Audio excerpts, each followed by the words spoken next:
mais uma aulinha. A gente vai fechar algumas coisas hoje. Por exemplo, mais um exemplo da lista para fazer uma retomada e começar a trabalhar classificações do movimento com vocês, tá bom? Então vamos lá. Primeiro, vamos retomar uma partezinha da lista. Vou colocar minha imagem aqui no cantinho para não atrapalhar a visualização de vocês, tá bom? Então vamos lá. A questão 14 da lista é uma questão que eu queria retomar com as turmas. Eu tive perguntas no plantão, né, sobre ela. E vale a pena a gente discutir porque é uma questão um pouco diferente do que é cobrado, embora seja de velocidade média também, tá bom? Bom, vamos ler a questão aí, montar um esqueminha, como eu falei. Como resolver a questão? Monta um esqueminha, anota os dados para depois resolver, tá bom? Vamos lá, ó.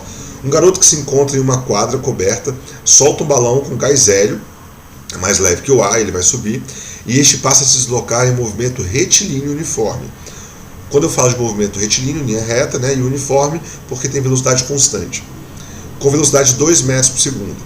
Ao atingir o teto da quadra, o balão estoura, e o som do estouro atinge o ouvido do garoto 5,13 segundos após ele ter soltado o balão. Se o balão foi solto na altura do ouvido do garoto, então a distância percorrida por ele até o instante em que ele estoura foi de... Primeira coisa, o que vai acontecer? O garoto está com o balão, ele solta, demora um tempo para o balão subir, aí ele vai explodir. Esse barulho demora um tempo para voltar. Então o rapaz só ouve o barulho depois, porque primeiro o balão sobe, acontece o barulho, aí o som volta. Então existe o tempo de subida do balão e o tempo de descida do som. Então como é que a gente vai representar isso? Vou fazer assim, da seguinte forma. Tá aqui o garoto brincando com o seu balãozinho. Esse aqui é o pé, tá? Não é o balão aqui. Tá aqui o balão, pronto. Aí ele vai soltar o balão vai subir. Tum, tum, tum, tum, tum. Quando o balão chegar no teto da quadra, ele vai explodir, né? Só que o tempo para subir a gente vai chamar de tempo do balão que subiu. E ele subiu qual altura? Não sei, exatamente isso que a questão quer saber. Qual a altura de subida? X. Tá? Não sei quanto ele vai subir. Só que depois que ele explode, acontece o barulho, o som desce. Aí quando o som chega no ouvido do menino, ele vai ouvir o som, tá? Então esse aqui é o tempo que o som leva para descer. Tudo bem?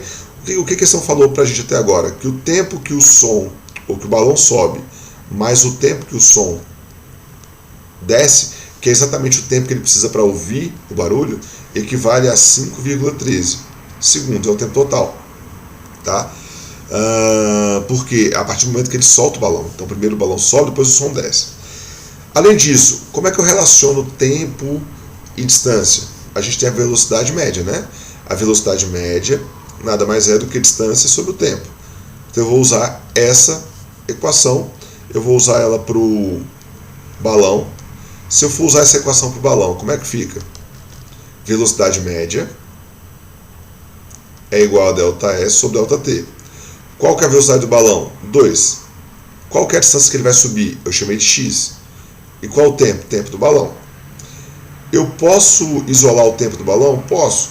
Posso multiplicar cruzado? Posso, porque eu quero descobrir o tempo do balão, por exemplo. Então, se o tempo do balão está dividindo, eu posso passar ele multiplicando. Então vai ficar assim, ó. Tempo do balão é igual a x sobre 2. E aí eu guardo isso aqui, porque não tem como resolver mais a partir daqui. Se eu fosse fazer essa análise para o som, como é que ficaria? A velocidade do som é 340, a distância que o som vai descer é a mesma, tá? X sobre o tempo do som. Isolando o tempo do som, ficaria assim, tempo do som é igual a x sobre 340. E aí eu paro aqui, porque não tem como resolver. Eu achei só a relação usando a fórmula. Porém, eu posso substituir nesses dois termos aqui, ó. Olha que legal. Posso substituir nesses dois termos. Se eu fizer isso, o que vai acontecer? O tempo do som, o tempo do balão, eu posso colocar isso aqui. Então vai ficar assim, ó, x sobre 2 mais tempo do som, x sobre 340. E aí a gente vai fazer essa continha. É igual a 5,13. Do lado esquerdo da igualdade, eu posso achar o MMC. Entre 2 e 340 vai ficar 340. 340 sobre 2 vezes x dá 170x, mais 340 vezes 340 vezes x. é igual a 5,13. Então eu posso passar o 340 multiplicando para o outro lado, o 5,13. Então vai ficar 171x, porque 170 mais 1 é igual a 1744,2 multiplicando o 340 por 5,13. Depois eu passo o 171 dividindo. Isso quer dizer que a altura da quadra é de aproximadamente 10,2 metros. Se não me engano, na lista de vocês é a letra C de certo. Certo, gente? Então, olha só. A única equação, né, a única fórmula que eu tive que usar foi a da velocidade média. Né? A única diferença que torna essa questão mais difícil é o contexto que ela coloca pra gente. Tá bom? Bom, além disso, hoje eu queria comentar sobre um outro tipo de classificação com vocês, que eu acho que vale a pena. Afinal de contas, a gente vai trabalhar algumas classificações e essa é a mais simples. Então a gente vai ver ela agora, tá bom? Bom, a classificação quanto à trajetória, ela recebe esse nome porque eu vou usar como base o referencial trajetória. Eu posso ter outras classificações quanto ao tipo de movimento, por exemplo. Então, dependendo do tipo de classificação, eu preciso prestar atenção no que eu vou poder responder. Então, por exemplo, imagina uma situação assim. Tem aqui a trajetória, né, que a gente precisa por uma reta, que mostra os espaços e tem uma orientação para o lado positivo. Então, ela tem várias posições ou espaços. Tem a origem dos espaços. Eu posso ter aqui o menos 10, o menos 20. Posso ter para cá o 10, o 20, o 30 e assim por diante. Tá? E aí uma pessoa qualquer pode estar correndo aqui na trajetória. Ó. Tá lá. Vamos supor que ela sai do ponto A e vai para o ponto B. Depois ela sai do ponto, sei lá, do ponto C aqui, vai para o ponto D. Tá? Então eu estou colocando pontos aleatórios. E aí, quando eu vou analisar esse movimento, eu posso perguntar para vocês qual o deslocamento. Vocês sabem que deslocamento, vou colocar aqui do lado, é a posição final menos a posição inicial. Mas eu posso pedir o deslocamento para o rapaz ir do ponto A até o ponto B. Aí eu vou fazer o ponto final, é o B, menos o inicial, que é o A. Isso quer dizer que o rapaz andou 20 metros. Mas eu também posso perguntar qual é o deslocamento do rapaz se ele for de C para D.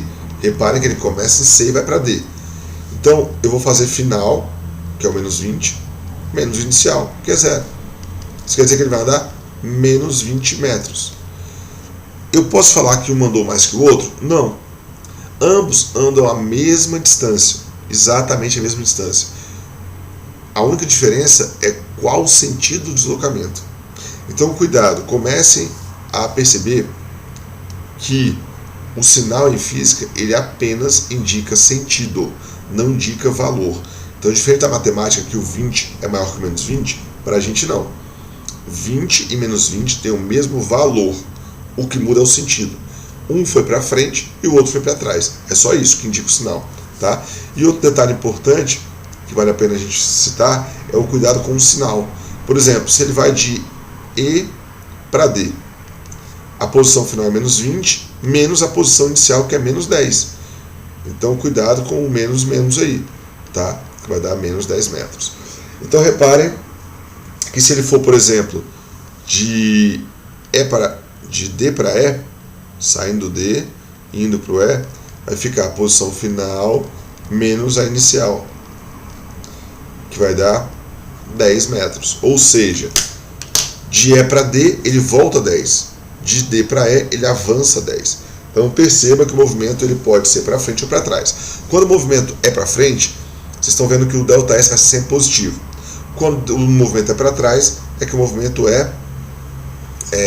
que o ΔS é sempre negativo. Então, podemos classificar de duas maneiras quanto à trajetória.